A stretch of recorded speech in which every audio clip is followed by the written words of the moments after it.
Pedro caminhava lentamente pela noite. Os acontecimentos daquele dia não haviam sido nada agradáveis. Além de perder o emprego, depois de uma discussão violenta com seu patrão, havia também terminado o namoro com Letícia. Não era, pois, sem motivo que estava totalmente arrasado, mergulhado em uma profunda melancolia. Estava muito deprimido. Em seu estado mórbido, não conseguia afastar os pensamentos, as palavras ásperas trocadas com seu Gastão. Em seguida, pode fazer suas contas, que alternavam ao encontro com Letícia, com cabeça baixa, fugindo de seu olhar, dizendo: não vai dar mais certo. Neste estado, Pedro caminhou sem destino durante muito tempo. Passava pelas pessoas sem ver, tropeçava às vezes em buracos ou simplesmente dava topadas nas calçadas de garagens um pouco mais alto que o normal, soltando nestes momentos exclamações pornográficas. Pode fazer suas contas, não vai dar certo. Pode fazer suas contas, não vai dar certo. A gente bem que não quer acreditar nessas coisas, bem que se diz que é besteira e crendice do povo. No entanto, duas desgraças foram acontecer logo hoje, sexta-feira de agosto. É muita coincidência junta. Meu horóscopo bem que dizia: cuidado com o dia de hoje. Reclamações intensas no local de trabalho, podendo haver discussões com superiores. No amor, estremecimento com a pessoa amada. Evite encontro com estranhos ou desconhecidos. Muita cautela e adiei as decisões, só que não decidi nada. Decidiram no meu lugar e recebi 2 bilhetes azuis, do patrão e da minha namorada. Que dia mais nefasto! E Pedro pensava em momentos amorosos com sua terna Letícia, em seus beijos, suas carícias. Na verdade, não podia compreender como um namoro de mais de 2 anos, com data marcada para noivado, pudesse terminar tão bruscamente. Não se aborrecia tanto com o fato de ter sido despedido, mas com o término do namoro. Não se conformava e se perguntava: por que, Letícia? Por quê? Quarteirões sucediam quarteirões e Pedro não dava por isto. Em sua depressão não notava o tempo começava a modificar-se. A lua havia sido coberta por nuvens escuras e não mais se via estrelas no céu. Um vento frio anunciando que a forte chuva cairia sobre a cidade. Batia no rosto de Pedro, sem que disto desse acordo. De repente, como se houvesse despertado, notou que achava bastante longe da sua residência. Olhou ao redor e para o céu. Sentiu-se mal. Não sabia em que bairro se encontrava. Teve consciência apenas que a chuva iria cair e teria que sair dali o mais rápido possível. À medida que se afastava, seu mal-estar aumentava. Não era algo comum, era algo indescritível, que fazia todos os pelos do seu corpo se eriçarem. Pedro sorriu amargamente, quando seus dedos no bolso do lado esquerdo da calça tocavam nas 2 alianças que levara, a fim de Letícia experimentar. Mas ela nem lhe dera esta satisfação e nem mesmo a oportunidade de tirá-las. Relâmpagos riscavam o céu, seguido de ensurdecedores trovões. Quando as faíscas elétricas apareciam, de relance Pedro via as árvores e a vegetação das casas vizinhas, que fazia com que seu mal-estar só aumentasse. Ia acelerar o passo quando sentiu-se observado. Parou, olhou para todos os lados e não viu ninguém. Decididamente, hoje não é meu dia, pensou.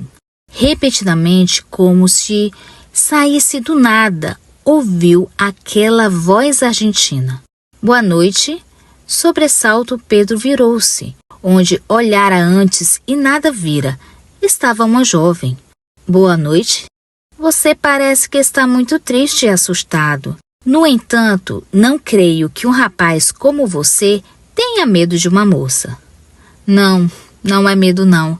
Apenas olhei para trás, agora mesmo, e não lhe vi. Eu estava observando já há algum tempo. Você não me viu porque eu estava atrás da árvore. Raios, seguido de trovões, continuavam, e já uma fina chuva começava. Pedro não estava muito interessado naquela conversa, mas a moça o envolvera de tal maneira que não sabia despedir-se, e foi convidado por ela para ir à sua casa. Pensou um pouco antes de responder. Depois verificou que não sabia onde se encontrava e resolveu aceitar o convite, nem que fosse só para passar a chuva.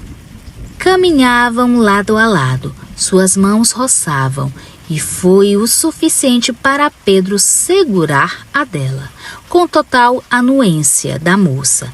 Aliás, a conversa desviara o pensamento de Pedro de seu ex-emprego e também da sua ex-namorada. Começara a olhar para a moça, morena clara, cabelos negros, olhos castanhos.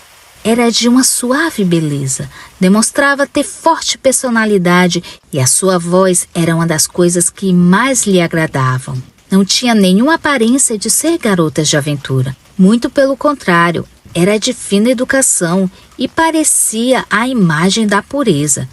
Finalmente chegaram à casa. Mal entraram e a violenta chuva, característica das regiões equatoriais, desabou sobre Belém. Raios e trovões continuavam e Pedro olhava pelas vidraças, mais do que nunca aquela noite mórbida. E seus pais? Perguntou. Não se preocupe, eles não estão aqui. Mas você está sozinha? É o que parece, não? Sentaram-se no sofá, mãos entrelaçadas. Pedro, embora melhor, continuava desassossegado, apesar do carinho da moça, do tratamento que estava recebendo. A impressão que sentia era a mesma que se sentia em pesadelos. O temporal estava muito violento e fuladas de vento traziam grossas gotas de chuva contra as vidraças. Provocado pela moça, Pedro contou suas desventuras. A moça acalentava-o, encorajando-o. Afinal, Letícia não era a única moça da face da terra, assim como o emprego que perdera, e Deus escreve direito por linhas tortas. Naturalmente, encontraria uma nova namorada e empregos melhores. E você? Perguntou Pedro. Já teve alguma decepção amorosa? Eu? Ora, eu não soube o que foi amar. Hein? Não soube? Quero dizer, não sei ainda como é amar. O tempo verbal empregado pela moça, que a essa altura Pedro já sabia que se chamava Maria de Souza Oliveira, fez o mal-estar do rapaz aumentar. Sentia agora a moça como se fosse um imã, destes empregados em brinquedos de criança, que ora atrai, outra hora repelem. Ao mesmo tempo em que se sentia atraído por Maria, pensava que deveria se afastar, embora tivesse aparentemente nenhum motivo para isso. Afinal, Maria era muito meiga. E esta meiguice fez com que ele aceitasse seu convite para dormir. Cerca de 23h30, ao ir para o quarto de Maria, a chuva aumentou a sua força. Parecia uma verdadeira tempestade. Trovões sobre trovões faziam com que a casa estremecesse. Deitaram-se junto e a proximidade dos corpos fez com que se entrelaçassem. Com toda a inquietação que sentia, Pedro a desejou. Afinal, posso dizer que já amei, disse Maria. Maria parecia a mulher mais feliz do mundo. Pedro estava atônito. Os acontecimentos da noite culminariam de uma maneira inesperada. Lembrou-se das alianças do seu bolso. Ele tirou. Olha, quero que aceite como noivado. Casaremos assim que eu consiga um novo emprego. Maria sorriu, colocando a aliança no anelar direito, e tirou o pequeno anel com pedra, dando-a ao rapaz. Guarde como lembrança minha. É para você não esquecer de mim. O rapaz colocou no dedo mindinho. Maria o beijou e disse: "Você me fez muito feliz. Espero que também o tenha feito. Não gostaria, nem mesmo sem querer, de fazer qualquer mal." Pedro respondeu com um beijo, estranhando, porém, as palavras de Maria, mas foi trocando juras de amor que adormeceram abraçados. Pedro guardou a última frase de Maria: "Jamais me esquecerei de você." Lá fora, o vento frio soprava violentamente, fazendo um aguaceiro varrer os telhados e parede das casas. No ar, relâmpagos e trovões. Pedro remexeu-se, estranhou. O colchão da cama, tão macio e quente, parecia duro e gelado. Com as mãos procurou Maria e só encontrou o vácuo. Sonolentamente abriu os olhos e viu um descampado cheio de cruzes. Estava no cemitério Santa Isabel.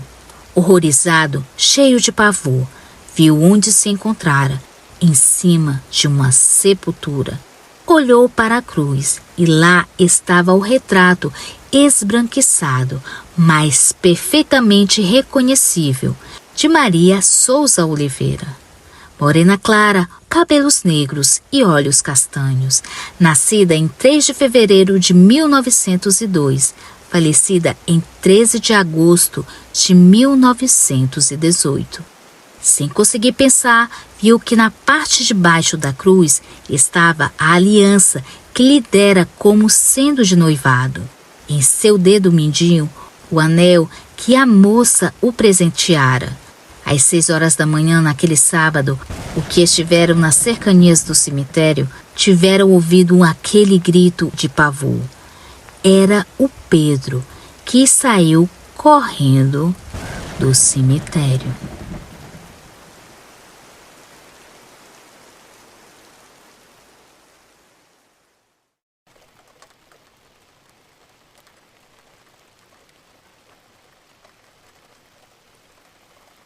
Boa noite, meu nome é Rudinei, sou do Mato Grosso e tenho 52 anos. Isso aconteceu quando eu e meu irmão tínhamos 5 anos de idade. Meu irmão se chama Ramon. Ramon nunca se assustou com o escuro ou filmes de terror. Eu tinha tentado assustá-lo diversas vezes, mas sem sucesso. Até mesmo quando pulava para fora de alguma esquina enquanto ele passava, ele apenas ria. Era estranho que ele não se assustasse. Mudamos da cidade para o campo no início de 1977, quando meu pai comprou uma casa no sítio. Ele conseguiu ganhar a vida com ações comerciais e combinações de negócios. Essa carreira dele me confundiu terrivelmente naquela cidade, mas eu estava feliz por podermos nos mudar para um lugar maior e mais aberto. Adorei rolar pelas gramas, sentir o ar puro e ter um contato maior com a natureza. No entanto, a mãe não gostava e eu voltava para dentro de casa com as gramas mortas. Meu irmão Ramon gostava de escalar árvores, algo que ele fazia com coragem. Ele tinha muito mais coragem do que eu. Eu tinha medo de cair ao tentar escalar algo muito alto.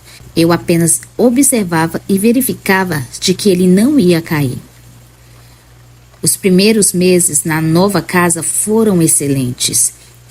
Então veio o inverno e tudo mudou. Minha mãe começou a agir de uma forma estranha. Ela acordava de manhã muito cansada, ao contrário de sua condição normal. Notei também que ela fazia questão de ficar mais perto de casa em nossas novas aventuras. Cheguei a pensar que ela não gostava mais de se aventurar em lugares altos. Percebi que ela tinha medo até de ir para a cama sozinha e que estava com medo do escuro durante a noite. Na época, eu não tinha ideia do que estava acontecendo com meu irmão. No entanto, eu tinha certeza que ele estava muito estranho. Ele havia se transformado em um garoto reservado e quieto, que temia o inverno e a noite. Testemunhei a condição dele piorar. Meus pais estavam preocupados e tentaram mudar sua dieta, pensando que talvez ele não estivesse recebendo vitamina D, cálcio ou algo assim. Visitas ao médico e exames de sangue revelaram que ele estava fisicamente bem, mas algo acontecendo em sua mente. Ele perguntava repetidamente o que estava acontecendo e, quando questionado se estava com medo de algo, ele assentia com a cabeça, mas depois balançava a cabeça dizendo nada. Durante esse período, perguntei à minha mãe e ao meu pai se Ramon poderíamos trocar de quarto, uma ideia que eu tinha há algum tempo.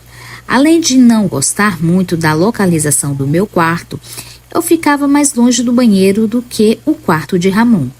Eu tinha uma bexiga mais ativa do que ele, sem contar que minha janela não tinha muito para olhar, exceto um grande campo vazio e com nuvens.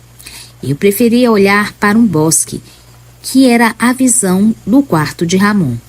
Minha mãe aceitou a troca, com uma condição de que eu não movesse nenhum móvel, apenas trocando lençóis e cobertores, sem mudar a cama de lugar. Eu e Ramon fomos para nosso quarto juntos, trocamos algumas coisas menores, mas o tempo todo Ramon parecia triste, como se tivesse se arrependido da escolha. Perguntei a ele várias vezes: "Você tem certeza de que quer trocar?" Ele confirmou que sim. Eu tinha certeza de que ele estava feliz com a mudança, pois fui adormecendo e quase animado para ir dormir no meu novo quarto. Depois de algumas horas brincando com carros e bonecos de homem do exército, a minha mãe e meu pai me disseram que era a hora de eu ir dormir também.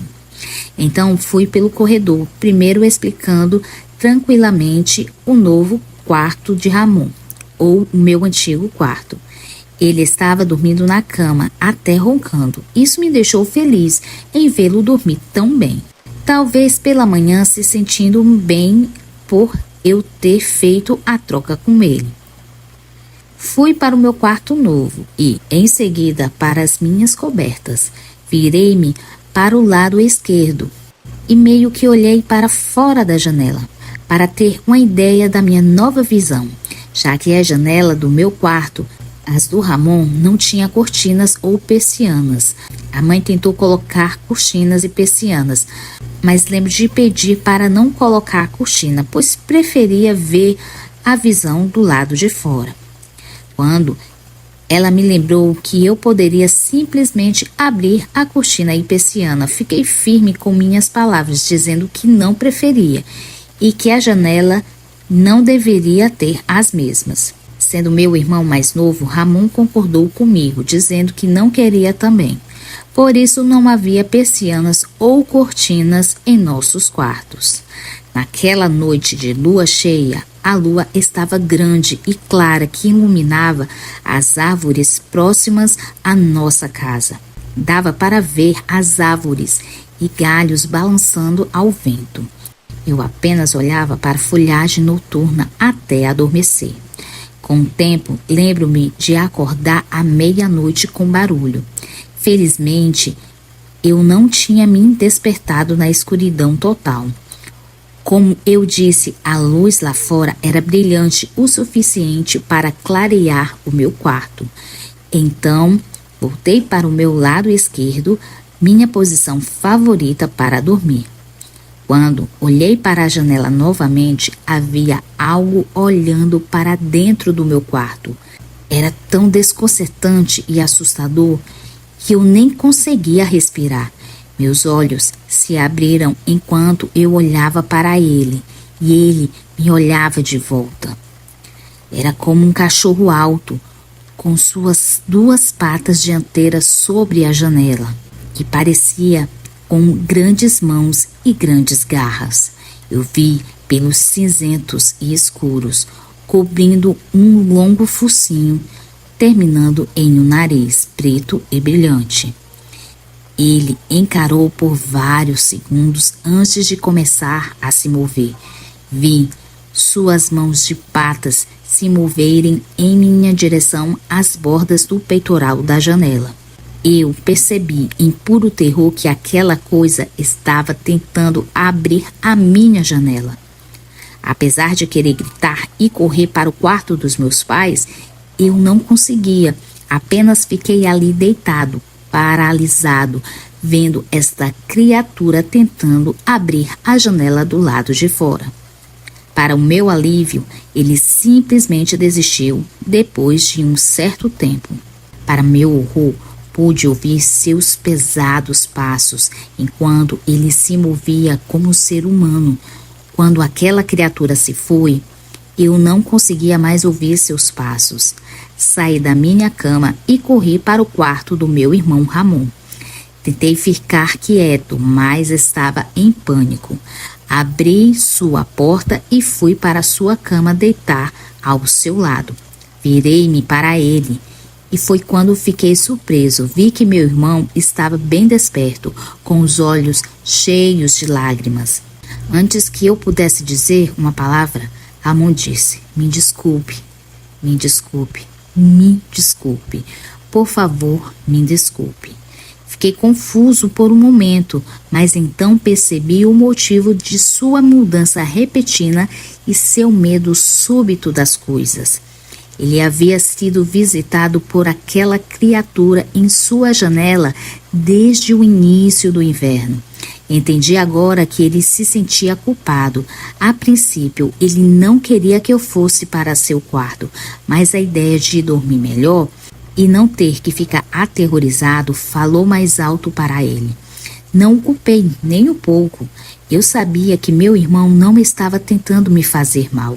No dia seguinte, tanto eu quanto meu irmão estávamos na mesma situação e tivemos que fazer algo com urgência, pois eu sabia que nossos pais não iriam acreditar na nossa história.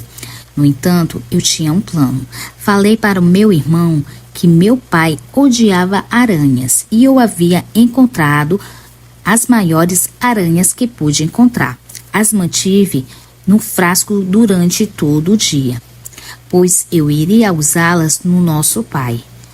Falei para o meu irmão não se preocupar, elas não eram venenosas.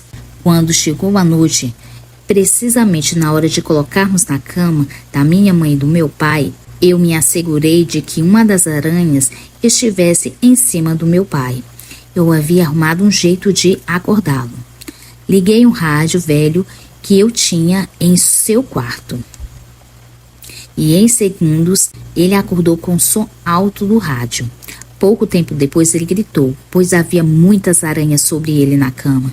Ele disse para minha mãe que não dormiria ali naquela noite. Pegou um cobertor e seguiu para o sofá. Me senti mal com toda aquela situação, mas isso me levou à parte 2 do meu plano. Esperei cerca de 10 a 15 minutos para ter certeza de que ele estava dormindo. Então coloquei a última aranha que eu tinha em seu rosto. A aranha o acordou. E em meu quarto ouvi um grito novamente. A coitada da aranha provavelmente se tornaria um sacrifício, mas um sacrifício necessário para se fazer. Eu fingi que estava dormindo. Meu pai foi até o meu quarto, onde eu estava, balançou meu ombro. E quando abri os olhos em sua direção, ele perguntou se eu poderia deixá-lo dormir em minha cama e me pediu que fosse dormir com Ramon. Andei pelo corredor até o quarto de Ramon, que estava acordado me esperando. Entrei sorridente e disse: "Funcionou, maninho." Nós cobrimos com cobertas e esperamos, porém acabamos adormecendo.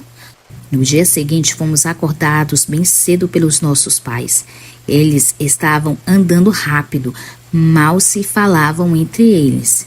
Estavam colocando todas as nossas roupas na sacola e quando chegamos ao carro havia um monte de sacos embalados na parte de trás. Meu pai estava armado com algo que nunca havia visto antes. Mais tarde chegamos a um hotel. Meu irmão e eu perguntamos aos nossos pais o que havia acontecido e porque não estávamos em casa. Apesar de nós dois já sabermos o motivo que nossos pais haviam saído. Nossos pais mentiram e disseram que havia uma infestação de aranhas. Quando olhei para meu pai, eu sabia que era algo muito mais sério e que o esforçaria a sair de casa. Com toda certeza, o pai tinha visto algo pior do que eu. Assustou-se e, pela vida de nossa família, eu sabia que tanto ele quanto a minha mãe preferiam se mudar para um novo lugar. Anos se passaram. Eu e meu irmão havíamos nos tornado adultos. Então perguntei ao meu pai: Pai, por que o Senhor nos acordou no meio da noite para nos tirar de casa tão estranhamente? Naquela época, você amava a casa. Ele inclinou-se para a frente. E antes de que ele pudesse dizer qualquer coisa, eu disse: Ah, não vai me dizer que foi pelas aranhas. Eu sei que não foi só por isso. Pressionei, pois queria ouvir de sua boca. Pai, você também viu algo na janela. Aquela coisa parecia um cão que andava como ser humano. Ele tentou entrar pela sua janela também? Não tentou? Seus olhos se abriram, assim como os da minha mãe, e rapidamente ele me perguntou: Vocês sabiam? Eu disse que sim. Inclusive, o Ramon mudou de comportamento tão repetidamente naquela época porque ele estava com medo daquela coisa. Como isso teve confirmação de que vivemos era real e que nosso estilo de vida, viver em uma casa sozinha no meio do nada, próximo ao bosque, não foi legal. Muitas coisas que se dizem ser lendas, na verdade, estão ali, só esperando a oportunidade de aparecer, deixando assim uma marca traumática na vida de quem presenciou.